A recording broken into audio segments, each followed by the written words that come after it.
Welcome students, welcome to the chemistry class. आज का हमारा टॉपिक है +1 class valence bond theory of covalent bond कि वैलेंस बॉन्ड थ्योरी के अकॉर्डिंग कोवेलेंट बॉन्ड किस प्रकार से फॉर्मेशन होगी। सबसे पहले पढ़ते हैं हम लोग अकॉर्डिंग टू एनर्जी के अकॉर्डिंग, यानी एनर्जी के कंसिडरेशन के अकॉर्डिंग। अगर मैं एनर्जी के कंसिडरेशन के हिसाब से बताऊं तो हम लोग बेसिकली पहले एग्जाम्पल लेके चलते हैं हाइड्रोजन मॉलिक्यूल का, H2 का मॉलिक्यूल का लेके चलते हैं। तो सबसे पहले क्या होंगे, स्टार्टिंग में हाइड्रोजन मॉलिक्यूल बहुत दूर दूर होंगे, क्लियर है। इनके बीच में कोई भी इंटरेक्शन नहीं चल रही होगी। ओके, जब ये एक दूसरे के पास पास आएंगे, क्लोज आना स्टार्ट करेंगे, तो इनके बीच में इंटरेक्शन स्टार्ट हो जाएगी, क्लियर है। और जब इनके बीच में इंटरेक्शन स्टार्ट होगी तो there are some forces acting upon it, तो उसके ऊपर कुछ फोर्सेज लगेंगी, क्लियर है। वो फोर्सेज किस प्रकार से होगी, वो फोर्सेज ऑफ अट्रैक्शन होगी और फोर्सेज ऑफ रिपल्सन होगी, दो तरह की होगी। फोर्सेज ऑफ अट्रैक्शन लगेगी, मान लो ए और बी ये दो मॉलिक्यूल है, ये दोनों पास पास में आए, क्लियर है। तो इसके न्यूक्लियस और इसके न्यूक्लियस के बीच में जो लगेगी वो क्या होगी, फोर्स ऑफ रिपल्सन होगी, क्लियर है। और जो इसके इलेक्ट्रॉन और जो इसके इलेक्ट्रॉन के बीच में फोर्स लगेगी वो भी क्या होगी, फोर्स ऑफ रिपल्सन। तो फोर्स ऑफ रिपल्सन कितनी होगी, टोटल 2 हो गई मेरी। ओके, और फोर्स ऑफ अट्रैक्शन, अब इस एटम का न्यूक्लियस इसके इलेक्ट्रॉन को अट्रैक्ट करेगा, इस एटम का न्यूक्लियस इसके इलेक्ट्रॉन को भी अट्रैक्ट करेगा। तो दो फोर्सेज क्या होगी, अट्रैक्शन, यानी कि दो फोर्सेज अट्रैक्शन लग रही है, दो फोर्सेज रिपल्सन लग रही है। ओवरऑल जब नोट किया गया तो ये मिला कि फोर्सेज ऑफ अट्रैक्शन का जो मैग्नीट्यूड था वो ज्यादा था, तो दैट्स वाई ये बात कहेगी कि फोर्स ऑफ अट्रैक्शन ज्यादा लग रही है, तो ये मॉलिक्यूल आपस में पास पास आ सकते हैं और इनके अंदर फॉर्मेशन हो सकती है। और जब भी मॉलिक्यूल पास पास आते हैं तो वहां तो वो कह रहा है कि एनर्जी रिलीज होगी, जब भी वो बॉन्ड फॉर्मेशन होगी तो क्या होगी बेटा, एनर्जी रिलीज होगी। और जितनी ज्यादा एनर्जी रिलीज होगी उतना ही स्ट्रॉन्ग बॉन्ड बनेगा, क्लियर है बेसिकली। यानी कि जब दो एटम्स आपस में पास पास आएंगे उस दौरान जितनी ज्यादा एनर्जी रिलीज होगी उतना ही ज्यादा स्ट्रॉन्ग बॉन्ड बनेगा आपका। अगर कम एनर्जी रिलीज होगी तो वीक बॉन्ड बन जाएगा आपका, क्लियर है मेरी बात यहां तक। उसके बाद वो कह रहा है कि 1 मोल, और अगर आप उसी बॉन्ड को तोड़ना हो, एक बॉन्ड मान लो ए और बी के बीच में यहाँ पे ऐसे बॉन्ड बन गया, क्लियर है, और उसमें कुछ एनर्जी निकली, मान लो 10 जूल एनर्जी निकल गई, तो इसको अब अगर इस बॉन्ड को तोड़ना हो तब उतनी ही एनर्जी देनी पड़ेगी जितनी निकली थी, यानी कि 10 जूल इसको तोड़ने के लिए भी एनर्जी की रिक्वायरमेंट होगी। तो बेसिकली कहता है कि energy required to break 1 mole of bond, अगर 1 मोल ऑफ बॉन्ड को तोड़ना उसके लिए जो एनर्जी चाहिए उसे क्या कहते हैं बेटा, बॉन्ड एनर्जी कहते हैं, या फिर बॉन्ड डिसोसिएशन एनर्जी कहते हैं। अब हम लोग पढ़ते हैं कि ये H2 का मॉलिक्यूल का पता चल गया कि एग्जिस्ट क्यों करता है। ऐसे ही अगर मैं He2 की बात करूं, हीलियम ट्वाइस, वैसे ही एग्जिस्ट नहीं करता, ये एग्जिस्ट क्यों नहीं करता इस बात को हम लोग पढ़ लेते हैं, ठीक है। तो यहां पर भी वही बात होगी, मॉलिक्यूल जब पास पास आएंगे दोनों के दोनों तो क्या होगा, इनके बीच में फोर्स ऑफ इंट्रैक्शन लगेगी, ठीक है। तो वही फोर्स ऑफ अट्रैक्शन और फोर्स ऑफ रिपल्सन लगेगी इसके बीच में भी। ये मान लो इसका इलेक्ट्रॉन है और ये वाला भी इसका इलेक्ट्रॉन है, इधर ये इसका इलेक्ट्रॉन है और इधर ये इसका इलेक्ट्रॉन है। जब पास पास आएंगे तो इन दोनों के बीच में फोर्स ऑफ रिपल्सन लगेगी, इन दोनों के बीच में फोर्स ऑफ रिपल्सन लगेगी बेटा, इन दोनों के बीच में क्या लगेगी, फोर्स ऑफ रिपल्सन लगेगी ऑलवेज, क्लियर है। तो 3 फोर्स ऑफ रिपल्सन होगी, फिर इन दोनों के बीच में भी लगेगी वही फोर्स ऑफ रिपल्सन, इन दोनों के बीच में लगेगी वो भी फोर्स ऑफ रिपल्सन। तो टोटल फोर्स ऑफ रिपल्सन कितनी होगी बेटा, 5 होगी। और फोर्स ऑफ अट्रैक्शन कहां कहां लग रही है, सिर्फ इसका ये इसको अट्रैक्ट करेगा और इसको अट्रैक्ट करेगा, 2 इसका ये न्यूक्लियस इसके इलेक्ट्रॉन को अट्रैक्ट करेगा और इसको करेगा।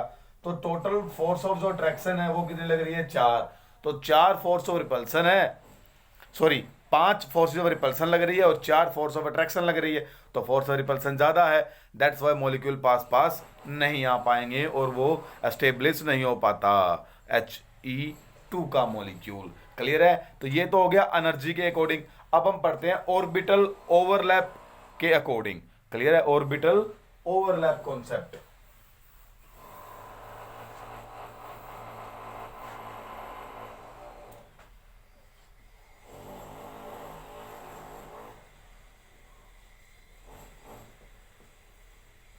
ऑर्बिटल ओवरलैप कॉन्सेप्ट में क्या कह रहा है बेटा, वो ये कह रहा है कि covalent bond is formed by the partially overlap of 2 half field atomic orbitals containing electron with opposite spin, यानी कि तो जो कोवैलेंट बॉन्ड है वो बेसिकली आपका बनेगा दो एटम्स के अनफील्ड ऑर्बिटल्स के बीच में।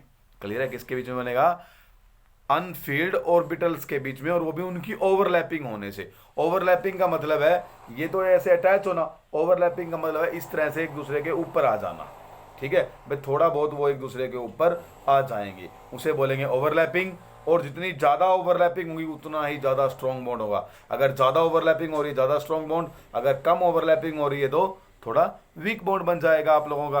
क्लियर है? तो इसके लिए कोवैलेंट बॉन्ड के लिए क्या चाहिए आपको? अनफील्ड ऑर्बिटल चाहिए आपको। क्लियर है बेटा? और अनफील्ड कह दो, सॉरी, या फिर हाफ फील्ड कह दो, हाफ फील्ड कहेंगे हम लोग। क्लियर? हमें क्या चाहिए? हाफ फील्ड एटॉमिक ऑर्बिटल चाहिए अगर बॉन्ड फॉर्मेशन करनी है तो। जैसे मैं अगर बताऊं, जैसे कि HF की मैं अगर बॉन्ड फॉर्मेशन लिखूं तो पहले H2 की देख लो, H2 की बॉन्ड फॉर्मेशन लिखूं तो एक हाइड्रोजन, ये दो हाइड्रोजन से मिलके बना हुआ है मेरा। ठीक है, पहले की कॉन्फ़िगरेशन 1s1, दूसरे की 1s1, तो इसका ये s ऑर्बिटल और ये s ऑर्बिटल आपस में जब पास पास आएंगे तो इस तरह से इनके बीच में ओवरलैपिंग हो जाएगी और आपका बॉन्ड फॉर्मेशन बन जाएगा। और जब s और s ऑर्बिटल के बीच में बॉन्डिंग बनती है, जब s और s ऑर्बिटल आपस में ओवरलैप कर रहे हैं यहाँ पर, क्लियर है, तो ये वाला सिग्मा बॉन्ड फॉर्मेशन होगी। बेसिकली यहाँ पर हेड टू हेड ओवरलैपिंग हो रही है। आगे मैं पढ़ाऊंगा कि ओवरलैपिंग दो प्रकार की होती है, एक सिग्मा बॉन्डिंग, एक पाई बॉन्डिंग। जब हेड टू हेड बॉन्डिंग हो रही है तो सिग्मा बॉन्डिंग होगी आपकी। क्लियर है? और जब साइड वे ओवरलैपिंग हो रही है तब क्या होगी? पाई बॉन्डिंग होगी। साइड वे में क्या होगा जनरली, जैसे ये पी ऑर्बिटल और दूसरे का ये पी ऑर्बिटल, यहां अब क्या होगी? साइड वे ओवरलैपिंग हो रही है जनरली। क्लियर है? तो साइड वे ओवरलैपिंग को क्या बोल देंगे हम लोग? पाई बॉन्डिंग बोल देंगे यहां पर। ओके, और इसको क्या बोल देंगे? सिग्मा बॉन्डिंग, जो हेड टू हेड हो रही हो या इंटरन्यूक्लियर एक्सिस के अलोंग हो रही हो, और ये साइड वे हो रही है या लेटरल बॉन्डिंग भी बोलते हैं इसको। ठीक है, ये वाली हो जाएगी मेरी पाई बॉन्डिंग और ये वाली हो जाएगी मेरी सिग्मा बॉन्डिंग। और sigma bonding is stronger than pi bonding. क्यों? क्योंकि सिग्मा जो बॉन्डिंग है इसको तो चाहे ऐसे ओवरलैप हो रखा है ऑर्बिटल इस प्रकार से, इसको से रोटेट कर लो, कुछ नहीं होने वाला। क्लियर है? लेकिन अगर ऐसे ओवरलैपिंग हो रही है साइड वे से, तब क्या करोगे? अगर ओवर इसको रोटेट करने लगे तो क्या हो जाएगा? ओवरलैपिंग डिस्ट्रॉय हो जाएगी, टूट जाएगी। तो ये वीक बॉन्ड होता है पाई वाला, और ये क्या होता है? स्ट्रॉन्ग बॉन्ड होता है। क्लियर है मेरी बात? तो HF की अगर मैं मॉलिक्यूल की बात करूं तो HF में क्या होगा? हाइड्रोजन 1s1, ओके, फ्लोरीन की configuration 1s2, 2s2, 2p6, sorry 2p5 होगा। अगर फिफ्थ ऑर्बिटल को थोड़ा और ध्यान से लिखूं तो क्या होगा? 2p, 2x, 2p2y और 2p1z होगा। क्लियर है मेरा यहाँ पर? तो जो ये z वाला होगा ये इसके साथ क्या करेगा? ओवरलैपिंग करेगा। जनरली किसी प्रकार से स्ट्रक्चर होगी, कुछ इस प्रकार से मॉलिक्यूल बनेगा हमारा।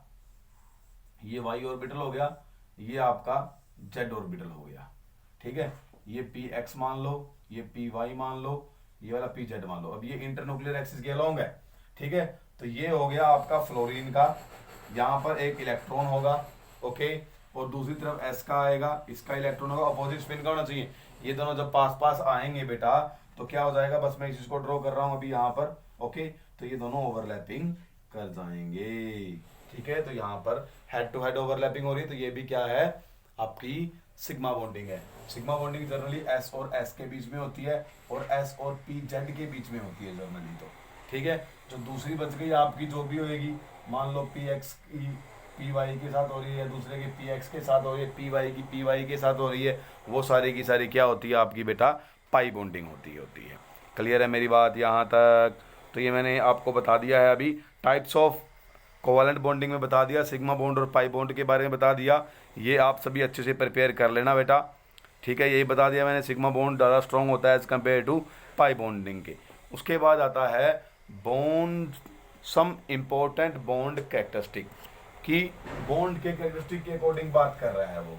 ठीक है, अगर बॉन्ड के मैं कैरेक्टरिस्टिक की यहाँ पर बात करूँगा तो बॉन्ड के कैरेक्टरिस्टिक में मेरी बात आएगी। अब यहाँ पर सबसे पहला आ जाएगा मेरा कि बॉन्ड लेंथ, कि बॉन्ड लेंथ क्या होती है।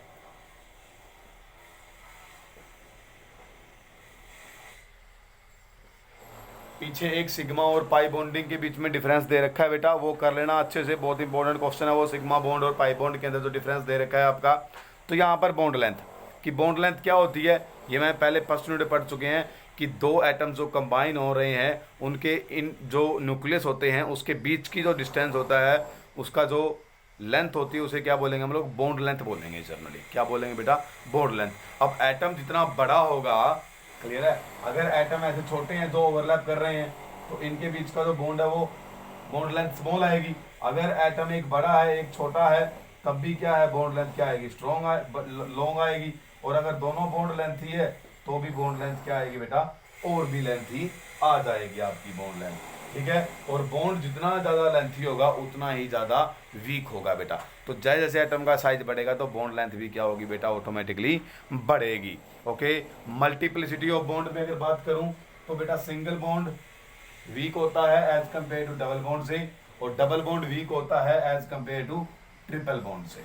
क्लियर है मेरी बात। ट्रिपल बॉन्ड स्ट्रॉन्ग होता है सबसे, उससे कम स्ट्रॉन्ग पाई बॉन्ड होता है, सबसे कम सिंगल बॉन्ड स्ट्रॉन्ग होता है आपका, ठीक है। यहाँ पे डबल बॉन्ड, ये ट्रिपल बॉन्ड हो गया आपका, ये सिंगल बॉन्ड हो गया। ओके, सिंगल बॉन्ड सबसे वीक, उससे ज़्यादा स्ट्रॉन्ग डबल बॉन्ड, उससे ज़्यादा स्ट्रॉन्ग ट्रिपल बॉन्ड वाला हो जाएगा। ओके, और ये भी खास बात है कि जो बॉन्ड लेंथ है वो सिंगल बॉन्ड की ज़्यादा मिलेगी, डबल बॉन्ड की जो बॉन्ड लेंथ है वो थोड़ी कम मिलेगी, और ट्रिपल बॉन्ड की बॉन्ड लेंथ और भी कम मिलेगी, क्योंकि तीन बॉन्ड बनने से मॉलिक्यूल और भी ज़्यादा पास पास आ गया तो बॉन्ड लेंथ क्या होगी, और भी डिक्रीज हो गई। इसी प्रकार से हाइब्रिडाइजेशन के ऊपर भी डिपेंड करेगा। जैसे कि अगर हाइब्रिडाइजेशन sp3 है तो बॉन्ड लेंथ ज़्यादा होगी, अगर sp2 है तो बॉन्ड लेंथ थोड़ी कम होगी, अगर sp ऑर्बिटल है तो बॉन्ड लेंथ और भी कम होगी। क्यों बेटा, क्योंकि s कैरेक्टर जितना ज़्यादा होगा बॉन्ड लेंथ उतनी ज़्यादा छोटी होगी। क्यों, क्योंकि बेटा जो s ऑर्बिटल होता है वो न्यूक्लियस के बिल्कुल पास होता है, अगर न्यूक्लियस के पास है तो बॉन्ड लेंथ वहाँ पर थोड़ी कम ही आएगी आपकी। उसके बाद बॉन्ड एंथैल्पी यानी कि एनर्जी कितनी रिक्वायरमेंट होती है, the amount of energy required to break 1 mole of bond of a particular type so as to separate them into gases atom is called bond dissociation enthalpy. और simple bond energy यानी कि एक mole of किसी भी substance के bond को तोड़ने के लिए जितनी एनर्जी की रिक्वायरमेंट होती है उसे क्या बोलते होते हैं जनरली बेटा, बॉन्ड डिसोसिएशन एनर्जी।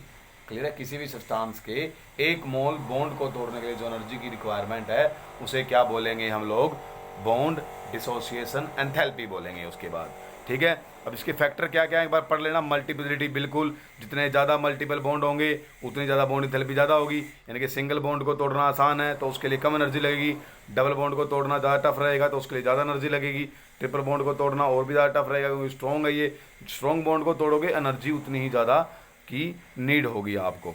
क्लियर है। उसके बाद number of lone pair of electron present, factor factoring करवा रहा हूँ मैं बॉन्ड एंथैल्पी की। क्लियर है कि बॉन्ड एंथैल्पी किन किन फैक्टर पे डिपेंड करेगी, साइज ऑफ एटम तो करेगा, अगर एटम का साइज बड़ा होगा तो इंटरन्यूक्लियर डिस्टेंस ज़्यादा हो जाएगा तो उसको तोड़ने के लिए कम एनर्जी की रिक्वायरमेंट पड़ेगी। क्लियर है, तो क्योंकि जितनी ज़्यादा ग्रेटर बॉन्ड लेंथ होगी उतनी ही ज़्यादा बॉन्ड एनर्जी कम चाहिएगी। मल्टीप्लिसिटी ऑफ बॉन्ड करा दिया मैंने। उसके बाद आता है बेटा number of lone pair of electron present, कि इलेक्ट्रॉन कितने प्रेजेंट है। बेसिकली तो बेटा जितने ज़्यादा इलेक्ट्रॉन प्रेजेंट होंगे, यहाँ पे वो कह रहा है आपको कि greater the number of lone pair of electron present on the bonded atom, कि बॉन्डेड एटम के पास जितने ज़्यादा लोन पेयर होंगे तो ग्रेटर इज द रिपल्सन, तो रिपल्सन उतनी ज़्यादा होगी।